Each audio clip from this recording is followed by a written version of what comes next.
আসসালামু আলাইকুম এভরিওয়ান। আজকে আমি আপনাদেরকে দেখাতে যাচ্ছি ব্রাহ্মণবাড়িয়া জেলা বিজয়নগর থানা বিষ্ণুপুর ইউনিয়নের দুলালপুর গ্রামের ভাইরাল কমলা বাগান। তো দেখতেই পাচ্ছেন, আপনারা সর্বপ্রথম প্রবেশ করতে হবে দুলালপুর মোড় থেকে।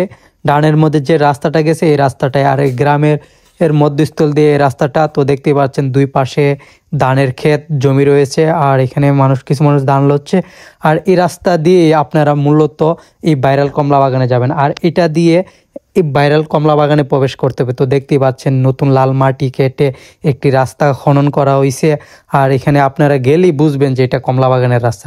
জাস্ট কমলা বাগানে যাওয়ার জন্য শুধু এই রাস্তাটা বানানো হচ্ছে।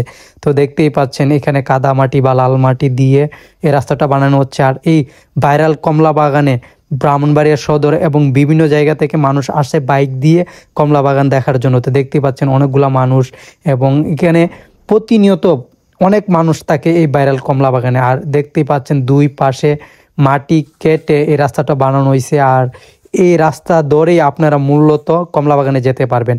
আর আমরা আজকে এই কমলা বাগানে যাওয়ার জন্য উদ্দেশ্য হয়েছি।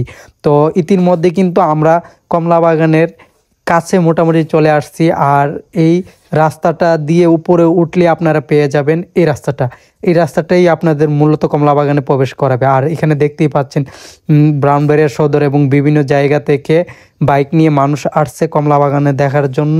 তো এখানে কিন্তু অনেক মানুষ আসে প্রায় কমলা বাগান দেখার জন্য, অনেক মানুষ জড়ো হয় এই কমলা বাগান দেখার জন্য। তো দেখতেই পাচ্ছেন এখানে লেখা ছিল কমলা বাগানের গেটে, দয়া করে কেউ হাত দিয়ে কমলা পারবেন না, এতে গাছের ক্ষতি হয়। তো এই কমলা বাগানে কিন্তু প্রচুর পরিমাণের কমলা রয়েছে, পরিমাণের কমলা রয়েছে এই দুলালপুর গ্রামে। আপনারা এই কমলা বাগানে প্রবেশ করলে দেখতে পারবেন এখানে অনেকগুলা ব্লগার আসে।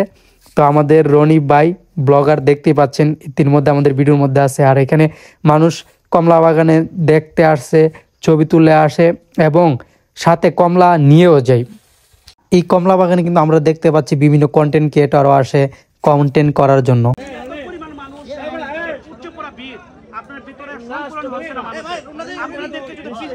বাহিরের দৃশ্যটা আপনাদেরকে দেখানোর চেষ্টা করছি। দেখেন মানুষের যে সমাগম দেখতে পাচ্ছেন, আর প্রচুর পরিমাণে মোটরসাইকেল এখানে রয়েছে, আর ভিতরে প্রবেশ করা হচ্ছে না। আর যে যেখান থেকে আমার এই ভিডিওটি দেখছেন অবশ্যই ভিডিওটি শেয়ার করে দিবেন এবং জানিয়ে দিবেন এখন থেকে আর আপনাদের উদ্দেশ্যে একটা কথা বলে রাখি, এই কমলা বাগানে কমলা বিক্রি করা হচ্ছে 220 টাকা। এখন 220 টাকার রেট বাদ দিয়ে 200 টাকা করা হয়েছে, এবং এই কমলা বাগানে প্রবেশ মূল্য নিচ্ছে 20 টাকা টিকিট। তো এর মানে 220 টাকা অনেকে কিনবে বা নাও কিনতে পারে, কিন্তু টিকিট 20 টাকা কনফার্ম করে ঢুকতে হবে। এর মানে বুঝতেছেন, কমলা বাগান প্লাস পাশাপাশি অন্য একটা বিজনেস হচ্ছে, যেমন পার্কের মতো টিকিট নেওয়া হচ্ছে। তো আপনারা এখানে আসতে পারবেন। তো এখানে বিভিন্ন ব্লগাররা আসে, দেখি ড্রোন উড়াচ্ছে বা কমলা বাগানে ভিডিও করছে। তো এখানে কিন্তু আমাদের বড় ভাই রনি ভাইও আছে, ব্লগার বিষ্ণুপুরের। তো এই কমলা বাগানে আসার ফিলটা মোটামুটি ভালোই ছিল, খারাপ না। তো আপনারা যারা দূর দূরান্ত থেকে আসবেন অবশ্যই আসতে পারেন, এই চাইনা কমলা এখান থেকে নিতে পারেন। তো কমলার পাশাপাশি এখানে কিন্তু